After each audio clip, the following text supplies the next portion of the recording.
think we should be good on, just gonna have this right here. Okay, guys, so just a heads up. So how we're going to format the conference, we're going to start with Chief Lisa Davis. She's going to have a few words.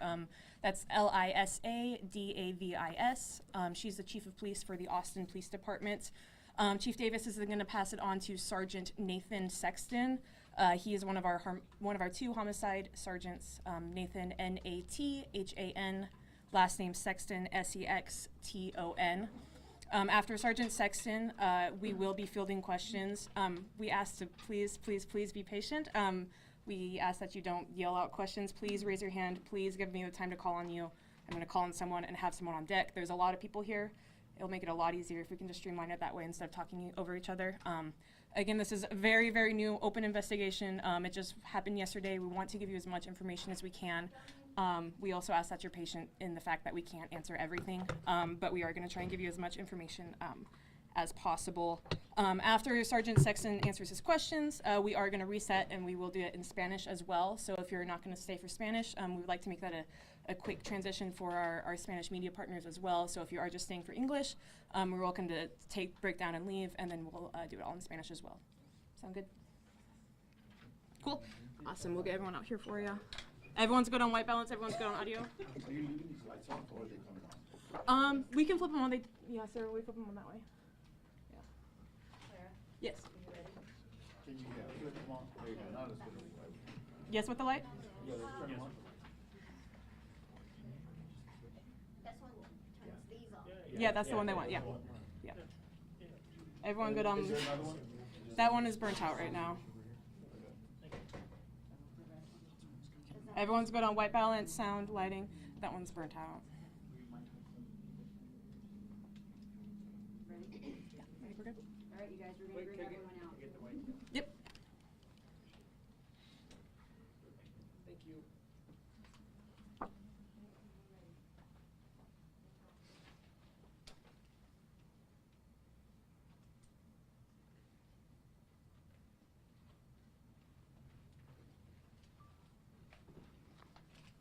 Hello, everyone. Thank you all for being here during what is a heartbreaking and deeply painful time for our city. On behalf of the Austin Police Department, I want to express my deepest condolences to the family of Hector Martinez Machuca, Adam Chow, and his 4-year-old granddaughter. Those were the lives we lost yesterday. There are no words that can truly capture the grief these families are experiencing or the shock our community feels. To our officers and first responders who rushed to the scene and rendered aid under such tragic circumstances, thank you. I know the sights you faced yesterday will never leave you, but your compassion and your courage do not go unnoticed. What happened yesterday was an unprovoked and deliberate attack, a deliberate act of violence. Innocent lives were taken in broad daylight in a place where people should feel safe to run their everyday errands and to live their everyday lives. The actions of the suspects showed a complete disregard for human life, and the pain caused will be felt by our community for years to come. The suspect in this has been identified as Ethan Nineker, a white male, 32 years of age. Nineker has a history with the Austin Police Department, which includes assault causing bodily injury to a family member, driving while intoxicated, possession of marijuana, violation of a protective order, and 2 mental health reports. We know this incident has left many of you feeling shaken within our community, but I want to reassure everyone here that the suspect is now in custody, and at this point, we'll let justice take its course. I want to thank the community members who took time and who acted quickly, who called 911, provided witness statements, understanding that they were inside target, came out. We had many witnesses who were there that stayed for hours to help assist us, so I want to thank them. Our department is fully committed to seeking justice for these victims and their families, and this will remain a top priority for us as we move forward. Every question has to be answered, and every charge will be pursued that is within the law. In times like this, we must come together as a community to support the families who are grieving and to lift each other up and stand together united against violence. I'm going to now turn it over to Sergeant Sexton from our homicide unit to go over details of this incident. Sergeant.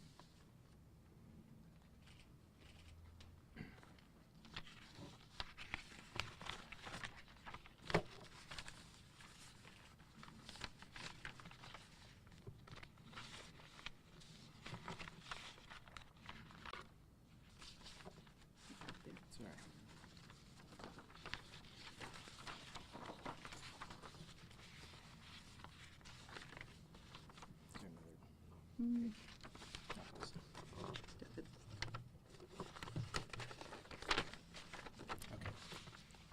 Sorry, thank you, Chief Davis. My name is Nathan Sexton. I'm one of the 2 homicide sergeants.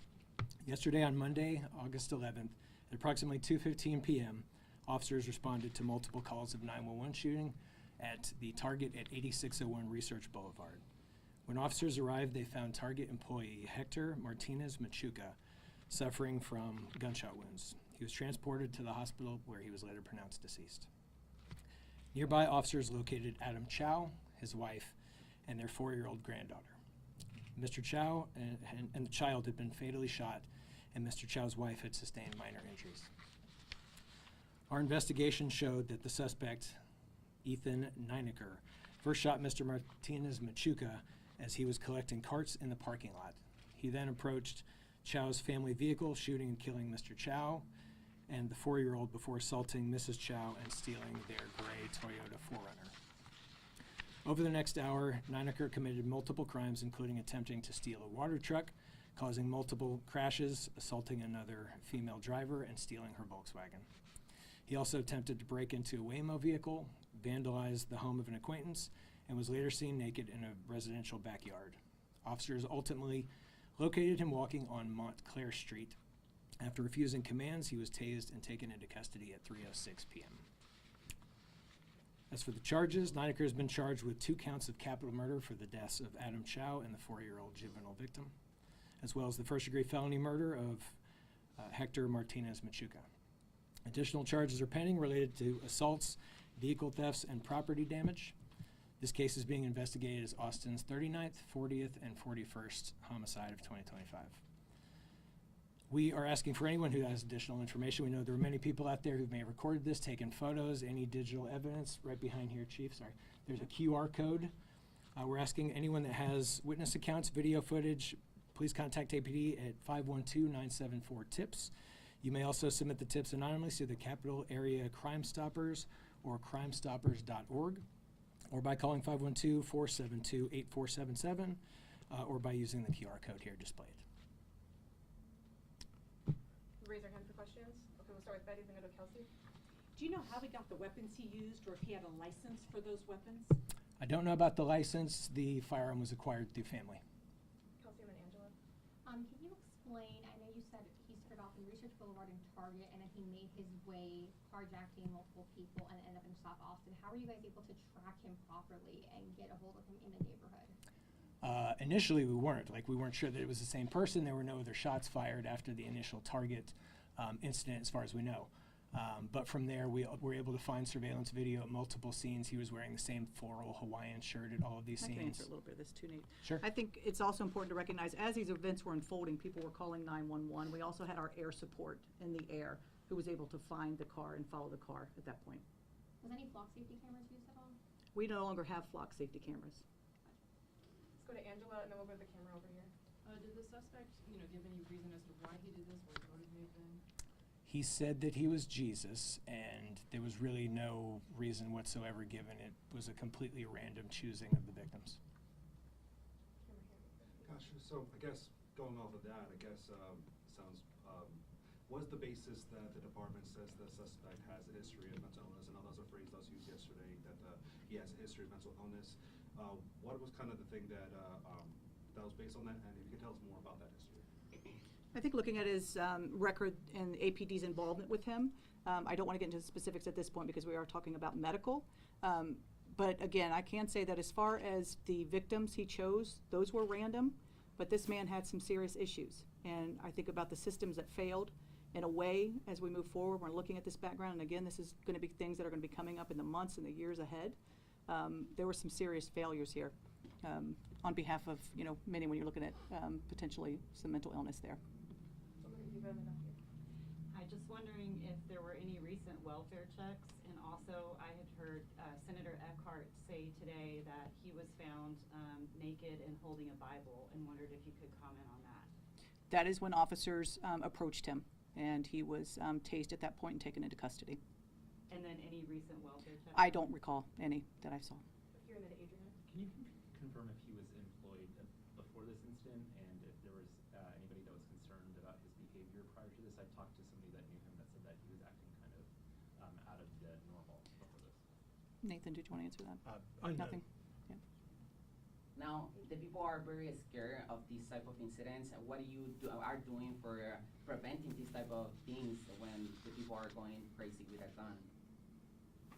Well, I think, you have to look at this, and we've got someone with some serious mental health issues, and where are we able to take them? What help are they getting when you're dealing with someone with these issues? Where does someone with this capacity to do this get a weapon, and when does a family member feel comfortable giving someone with these issues a weapon?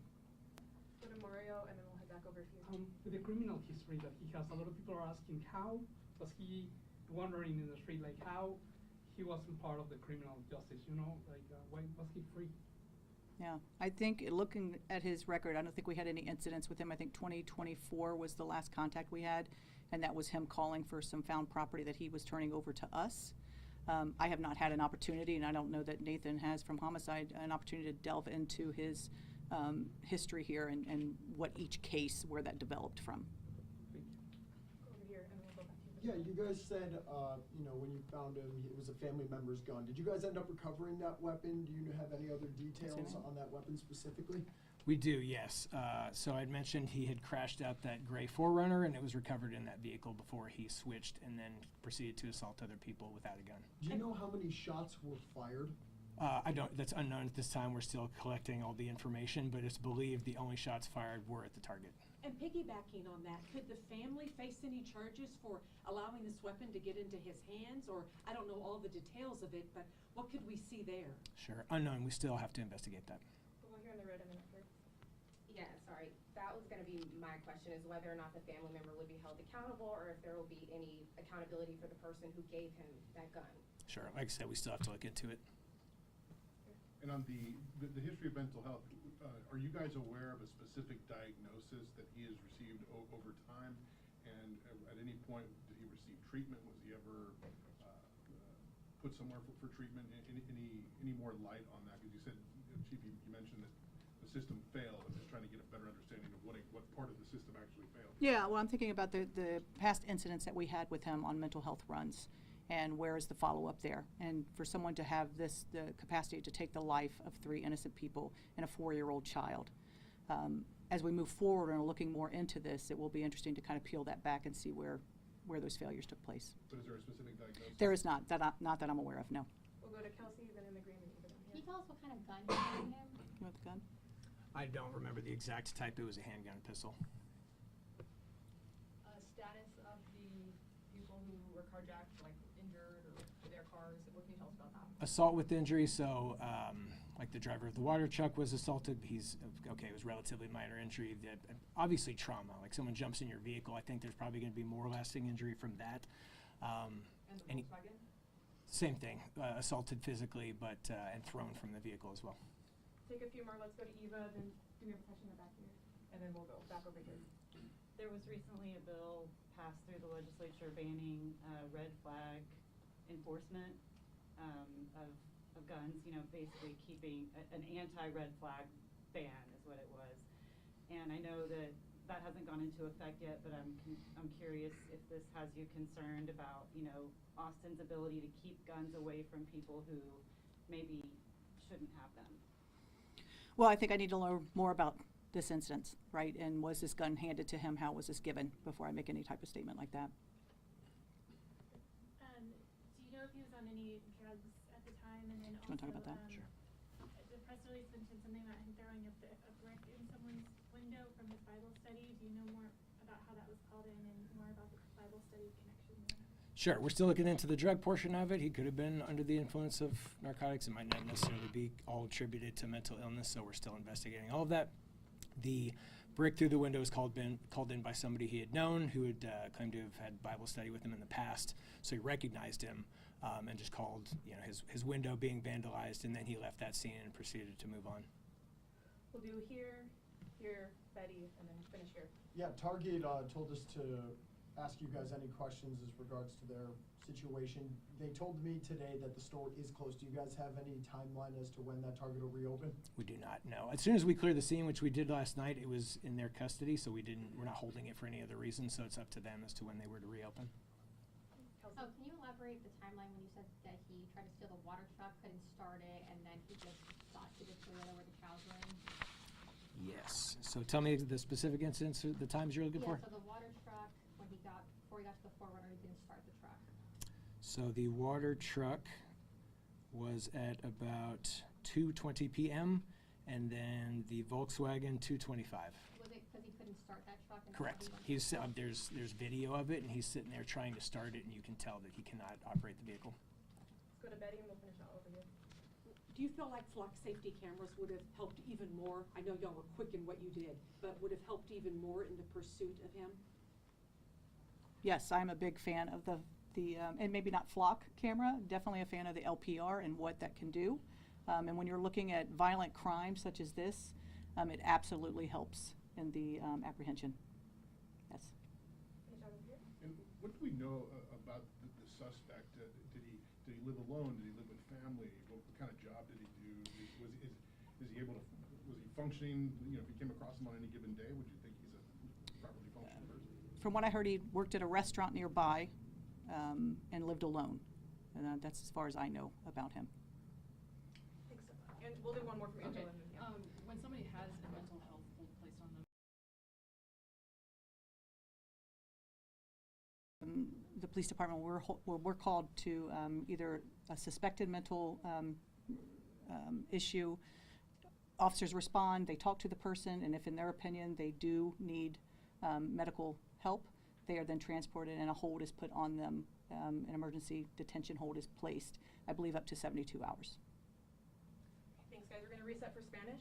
So if you want to stay, you're more than welcome. If not, we'll start Spanish in about 5 minutes. So you guys have to exit this way.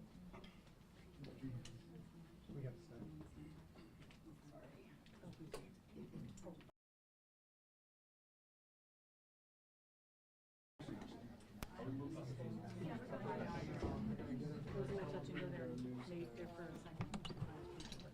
I know, sorry, 'cause my phone. I was like, did you put him out there? I'm like, oh no, I did.